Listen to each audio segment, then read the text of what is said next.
This week on Quadriga, the Merkel System, no end in sight?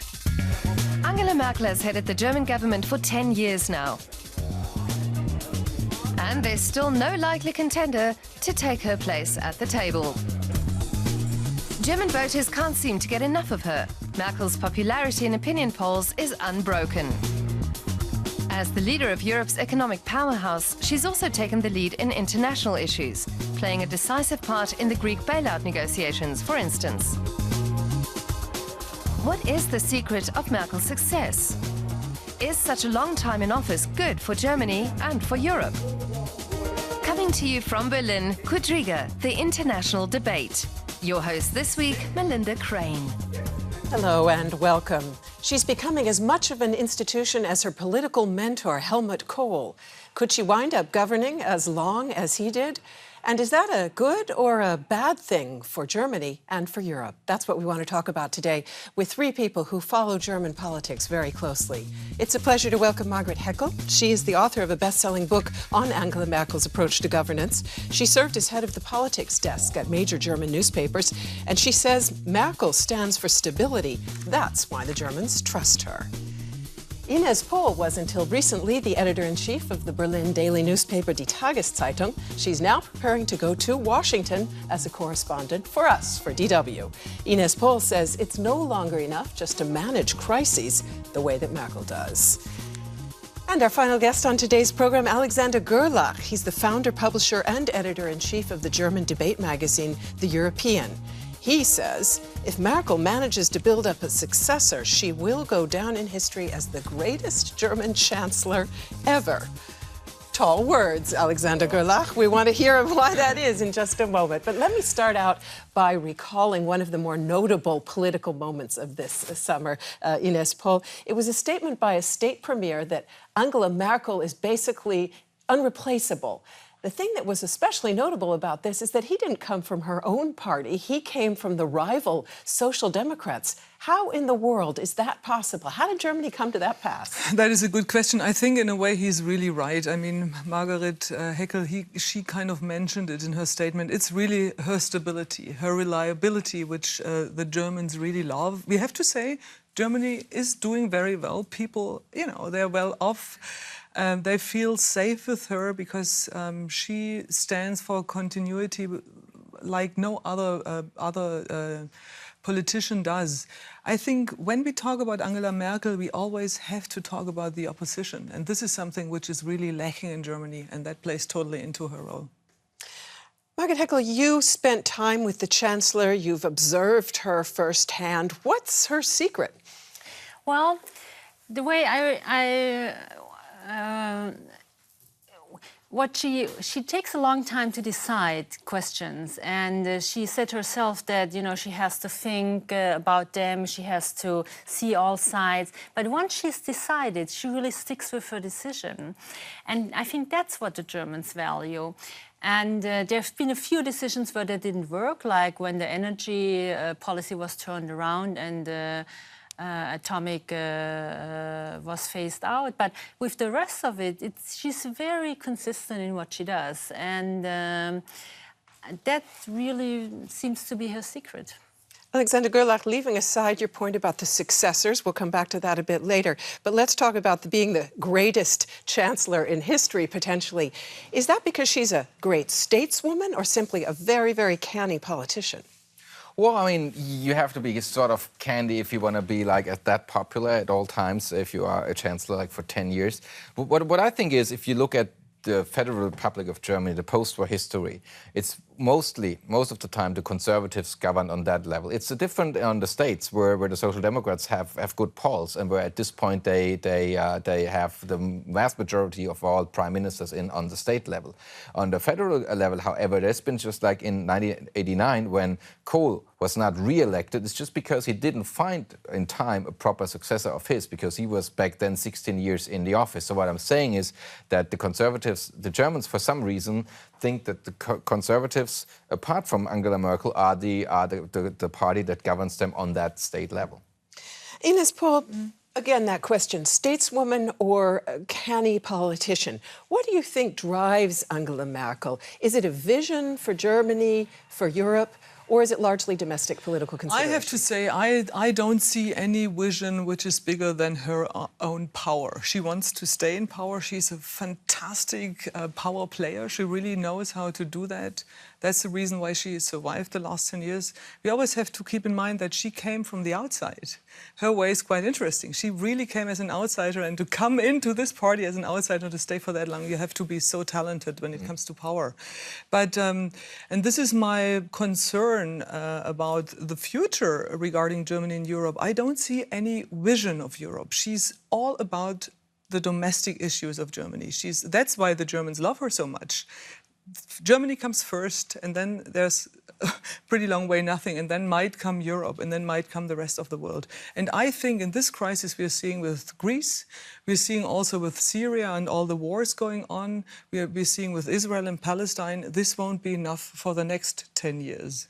Do you agree, Margaret Heckel? No, I think she really changed the country, and 10 years have been a long time. And if you look at Germany now and Germany 10 years back, Germany has become much more open to integration. Germany has become much more open to interacting on a world scale. Germany has become much more open towards European integration. And she really did change her party, which was a totally other thing when she took over. So what she doesn't do, and that's why people really often mistake this, is that she communicates what she wants. She's not a person who stands there and says, this is what I want, A, B, C, D, and this is how we're going to do it. That's not her style. She decides on her own, and she doesn't... That's probably her major fault, that she doesn't communicate it well. But at the end, she usually gets what she decided on. Alexander Görlach, Margaret Heckel says the Chancellor really changed her party. Well, she changed it in part by co-opting topics and movements from other parties. For example, green energy or the minimum wage, topics that were very much SPD, social democratic topics. She co-opted into her own party, thereby setting in motion a kind of depoliticization of the German landscape as a whole. Well, I mean, there seems to be a tendency of major parties to just come closer to each other in their positions. I guess to a certain extent back then you had that in the United States as well. The thing is here, what Margaret said is, Merkel, she has a very consistent political style. So she's taking baby steps sometimes, but that allows her to just integrate like other positions, because she's not saying, hey, we adopt the whole social democratic agenda, but she says, hey, look, maybe that aspect of minimum wage isn't so bad after all.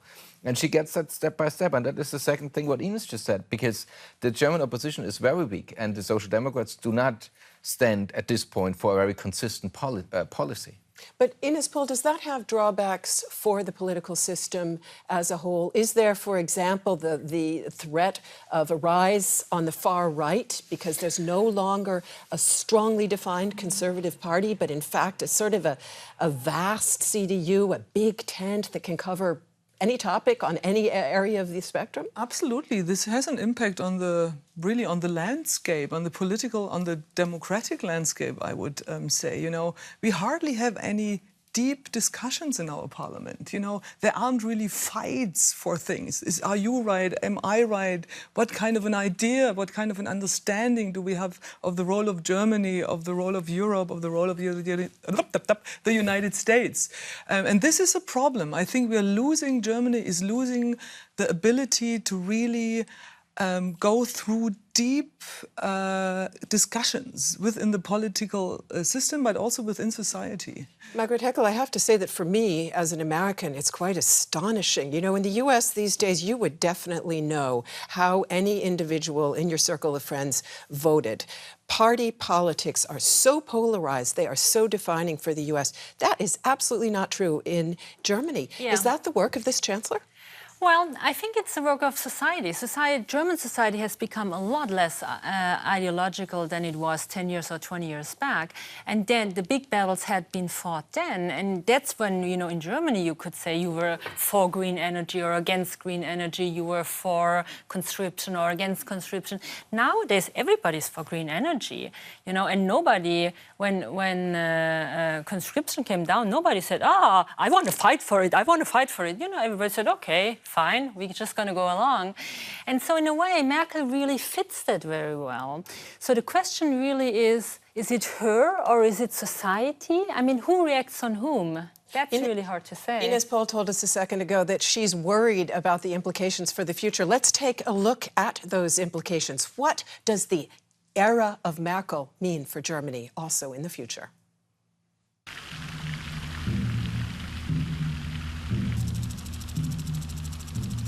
It's not just a record heat wave that's responsible for the widespread lethargy in Germany. Drunk on its economic success, the country seems to have settled down for a long siesta, leaving researchers to find the reasons for the deep sleep that has befallen it. Materially, Germany is doing better than it has in years. The economy is booming, thanks to robots and to migrants. They'll keep working even in the heat. Europe's crises seem to have passed Germany by. Let the others tighten their belts. Mutti, or Mommy as Merkel is dubbed, has it all under control. She stands for the stability that Germans like best. Some critical voices say this complacency is dangerous. But their alarm calls are going unheeded. Is Germany going to sleep through the future?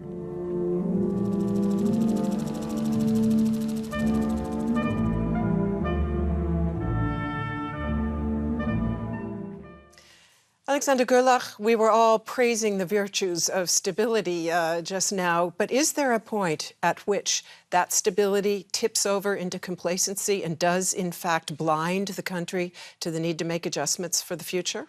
I'd say so, and we see that in particular in economy, where the digitalization, the digital economy, the internet, so to speak, the startup culture is not really reflected, to my opinion, accordingly to its importance for the future of this country.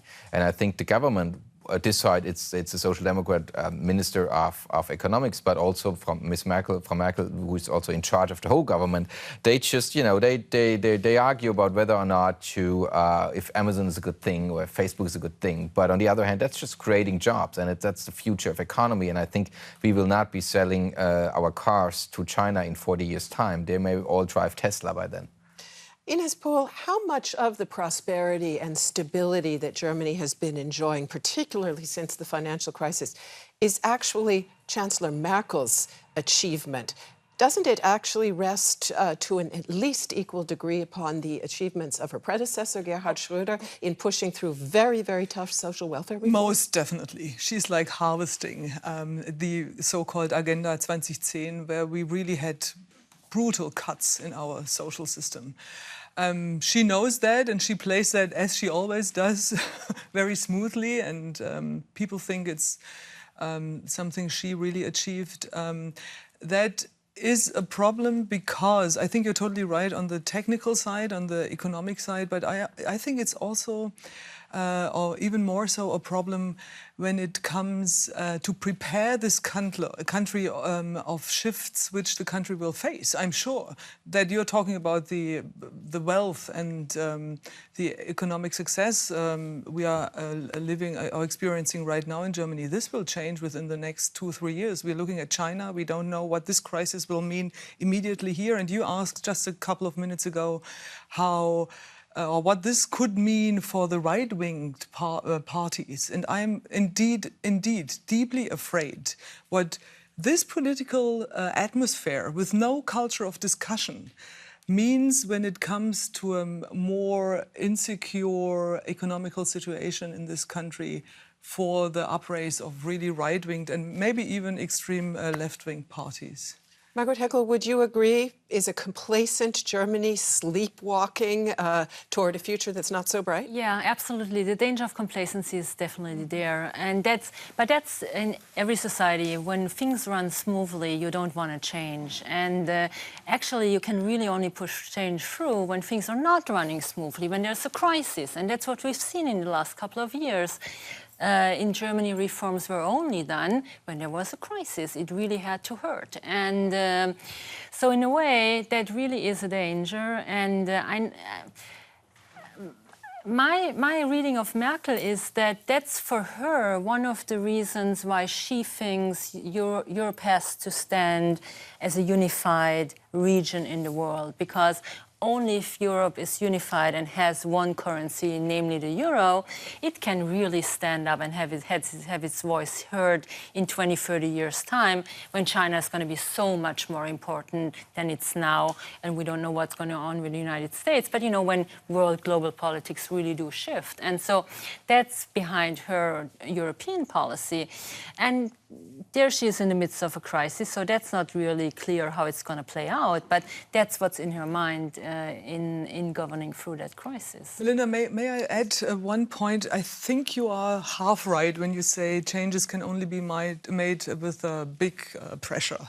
I mean, if we would be in a better situation in Germany, we could have an opposition which would be able to build up this pressure, you know, to show the needs of changes. But as the opposition, the SPD, the Social Democrats, and also the Green Party and also the Left Party are so weak, this voice is really missing in the political discourse. So therefore, it's Merkel and only her who is really shaping the discourse. Alexander Görlach, coming back perhaps just briefly to Merkel's personal characteristics, I sometimes have the sense that part of the safety and stability that Germany attributes to the Chancellor has to do with her own personal aura, including an aura of absolute incorruptibility and modesty. Do you think that's right? Does that carry meaning for the Germans? Well, that's 100% true what you say. I mean, you would not think her of being as a corrupt person. She's very modest. She's not fancy in her style. She's not over-exaggerating any feature of any sort of a character. So she personifies the middle-class woman that, or person, so to speak, that most of the Germans feel attracted to in terms of reflection of themselves. Which basically means she's still authentic after 10 years in power. And actually, that's not a small feat, to be still authentic after 10 years in power. You know, name any other politician who would you say is still authentic after such a long time. The traits that are often mentioned that go with that authenticity are that she's a scientist, she's a woman, she's from the east of Germany, and she's a Protestant. What, if any of those, would you say is really determinative of her management style? I think the scientist side is really to be reckoned with, because, you know, scientists, they work differently than politicians do. A scientist, it's trial and error. You know, you try something, it works, fine. If it doesn't work, you try another thing. And so she's not embarrassed to go for the second way, to go for the third way, you know, whereas a politician would say, oh my God, the first way doesn't work. I'm embarrassed, it doesn't work. She says, okay, let's try something else. And that's then what people at the beginning of her chancellorship said, oh, she doesn't know what she's doing. She doesn't know what she's doing. I think she always knew what she was doing, but in the way she was taking, you know, that was the scientist approach. And after all, most of the time she got what she wanted. And of course, that is exactly why the critics say she doesn't lead, she's simply muddling through. Let's take a look at the Chancellor's leadership. For 5 years in a row, Angela Merkel has topped the Forbes list of the most powerful women in the world. And that's the way Germans have gotten used to seeing her, representing German interests in Europe and keeping its unruly leaders in line, for the good of Germany and Europe, of course. Observers like former Foreign Minister Joschka Fischer of the Greens take a critical view. He said recently, Merkel and Schäuble showed no compromise at the talks in Brussels. Germany was more important for them than Europe. That could be the end of a great idea. Some critics accuse Merkel of being short on ideas, both for the future of Germany and for the future of Europe. Ines Pohl, I take it you might agree with that. But the fact is, doesn't Merkel face a very difficult dilemma? She gets all these calls for Germany to take a leading role, including from the US, where you will soon be working. And on the other hand, as soon as Germany takes a strong stance, people say, oh, Germany's returning to its bad old role as a regional hegemonic power. I'm very thankful that you raised this point. It's true. Sure, it is difficult. But on the other hand, we have to say Germany now is in this position where we have to take leadership, where we have the responsibility to take leadership. And I actually really do agree with Joschka Fischer in that point, that Merkel and also our finance minister Schäuble mainly think about domestic issues. Germany comes first, and then comes the rest of the world. Then comes Greece, and then comes Europe. One could say, okay, that's what she has to do because she's the Chancellor of Germany, but she is also a strong leader in Europe. And I think if she really would have a vision of Europe, she would say, okay, now we take Europe first because we as Germany do need Europe anyhow. Alexander Görlach, where could and should Merkel have led or be leading in a different way? Well, actually, I mean, in the European discourse, I think she did quite a good job, and also in tackling the crisis which started in 2008. I mean, that's been. We were referring to the Social Democrats' Agenda 2010, and but we have to keep in mind that there has been a huge crisis of its own to be faced by this government, by this Chancellor. So we don't have to go back to the Social Democratic agenda to say, look, she's harvesting that. I would disagree with Ines in that regard. I think the scientific style of try and error combined, and that would be my opinion, as a woman who is not just playing according to that male rules of dominance and I own this here and I'm so this is what was the failure of Helmut Kohl in the end, to not resign or find a successor. I think that's something what makes she an extraordinary leader. So I don't see the lack of leadership, and actually if I see that, if I may say that in a very self-critical way to our industry as journalists, we have problems in this country for having media outlets who do not make it in 10 years' time to transform their newsrooms in a digital one. So how can we dare to just say, oh, Merkel, she didn't do that in proper time to just tackling the whole Euro crisis? Our title of this program is Merkel, No End in Sight. Margaret Heckel, do you see her governing for yet another term? That's already being discussed, though the election isn't for quite some time. Well, do you think we're likely to see her serve 16 years as her mentor did? I don't know, but as your opposition is as weak as we've been talking about, and that's what it is, everything seems set for another victory. And I mean, we've been talking about this term that she might, hand over midterm or something like that. And but then again, the Euro crisis is not over. So there's a real goal there to, see it through. And her name will be tied to this crisis, and the historians will judge her on that. So given the way she acts, given the way she thinks, it's quite reasonable that, she's going to be there for another couple of years and see this crisis through. Yeah. Alexander Görlach, you said if she appoints a successor, but the fact is she has destroyed almost every other potential rival within her party. There is no successor out there, is there? Well, there's a controversy about how she got rid of these people, but it's been men of her generation. It's obvious when she will leave the office, she's in her mid-60s. I mean, allegedly, when we say she makes another term, what I think the polls indicate, then she would need people from the generation behind, so to speak. So that's actually the guys who got lost the last 10 years. They were not the papabile, so to speak. There has to be a new generation. Ines Pohl, what do you think? Merkel, no end in sight, and is that a good thing or a bad thing for Germany? Both. I actually do disagree that her predecessor has to be much younger. It really depends on the situation. It depends really on the crisis. Maybe someone wants some really experienced politician and not a new kid on the block. Merkel did many things well, very well. She didn't do some mistakes. That is also great. But I think that it's good, as time is changing so fast and the world is so complex, that Germany gets a new leader within the next 4 years. It wouldn't be good if she also would take a lead for 16 or 17 years, as Helmut Kohl did. You want to throw any names into the ring? No, it's far too early to do that. I really do not have any names. I mean, people talk about our defense minister, Ursula von der Leyen, but I have no idea. Margaret Heckel, many politicians find it very hard to know the right time to go. Would you say that is true of Chancellor Merkel? Well, it's certainly the real art of politics to find your way out in a dignified way. I don't know. It's really very hard to say. She might have the possibility to do so more than others, but after all, it's an open question. Thank you very much to all of you for being with us. Thanks to all of you out there for tuning in. See you soon. Bye-bye.